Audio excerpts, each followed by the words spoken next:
Printhouse, Bruce from Printavo, simple shop management software. I wanted to talk a little bit about sales reps and some best practices with sales reps that I've seen other shops be able to do to get them started and to be able to help your business continue to grow.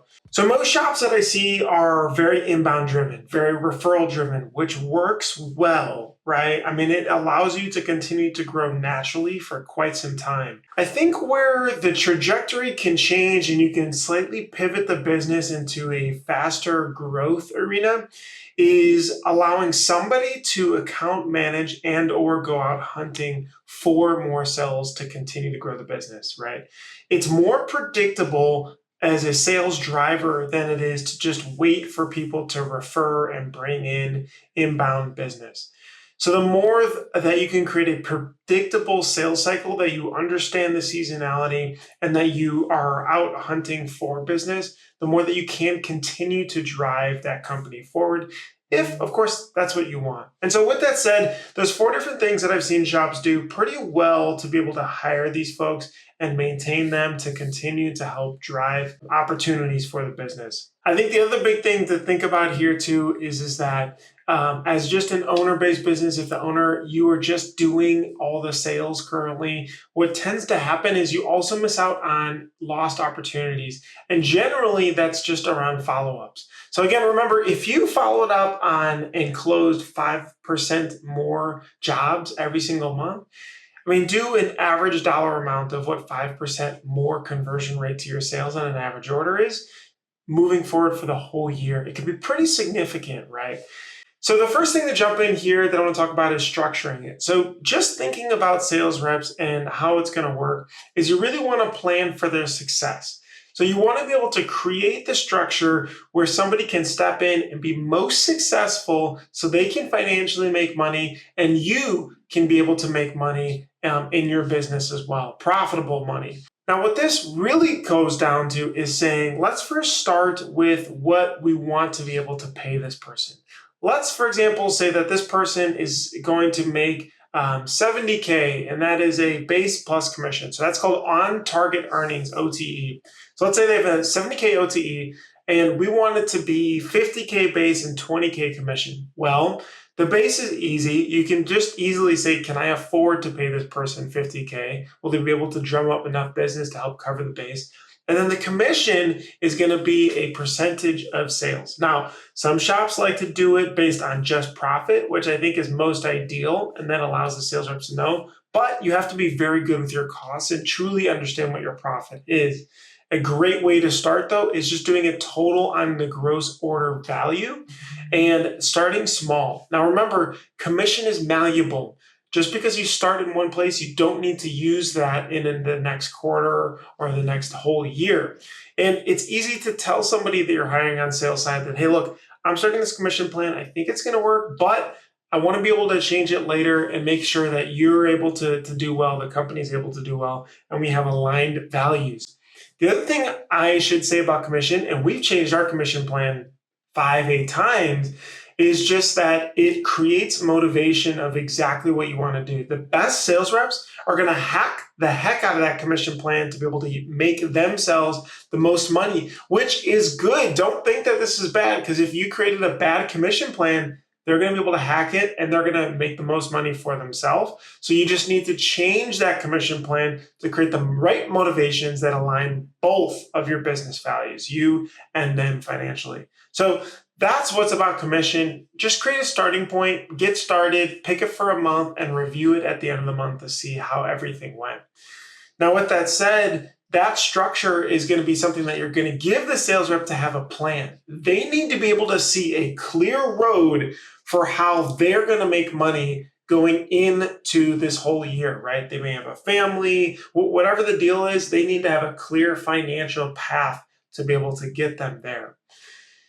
Now, the other thing that's going to help with the financial path, though, is tools. So you need to be able to give them a budget or tools to be able to go out, win deals, send them, send potential customers little swag packs, whatever it is to keep, retain, and grow current and new customers.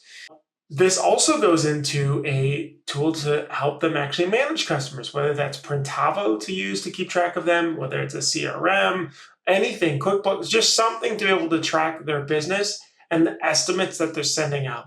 The easiest way for them to be able to just up their sales volume is just by following up on the right types of customers that are your ideal persona of a customer for your business and your shop. So let's say any order over $500 or $1,000, you're asking them to follow up on them more and to get a higher conversion rate from there. All right. The last thing about structuring this is you need to think about lead flow. So how are your sales reps going to get leads in, right? Are they doing partly account management? Which, by the way, don't undervalue, right? Just because they're coming back in and you brought the business in initially doesn't mean that they can't grow that initial book of business, to upsell on existing items, to be able to ask for referrals, things like that. But then lead flow, how are they going out to get more business? Are you giving them a list of potential contacts? Are you saying, here's all the people that have reached out that never converted? What is it? Again, you want to start to create this mouse wheel that they sit in and they can run in for you to be able to make them successful. And that is giving them the better chance to be successful too. All right, so number 2, let's jump on into hiring. Here's a little hack that I found to work really well. If you can afford it, hire 2 sales reps at once.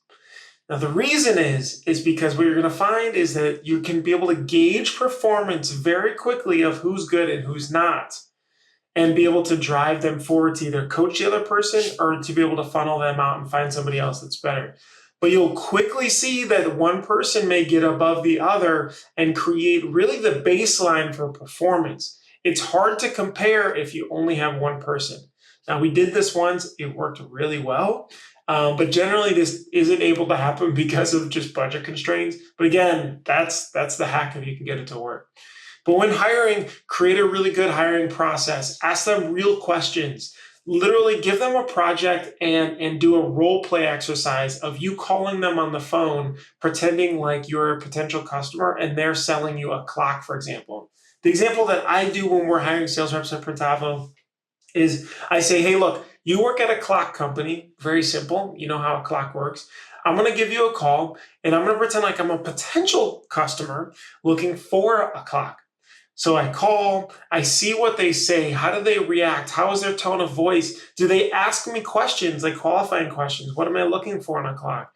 And then at the end, I just abruptly say, oh, sorry, I gotta go. And I wanna see if they get my contact information before I leave, right? So the different qualities that I'm looking for around empathy, around qualifying and asking good questions, around getting contact information to follow up and next steps, I'm seeing if they have those basics there.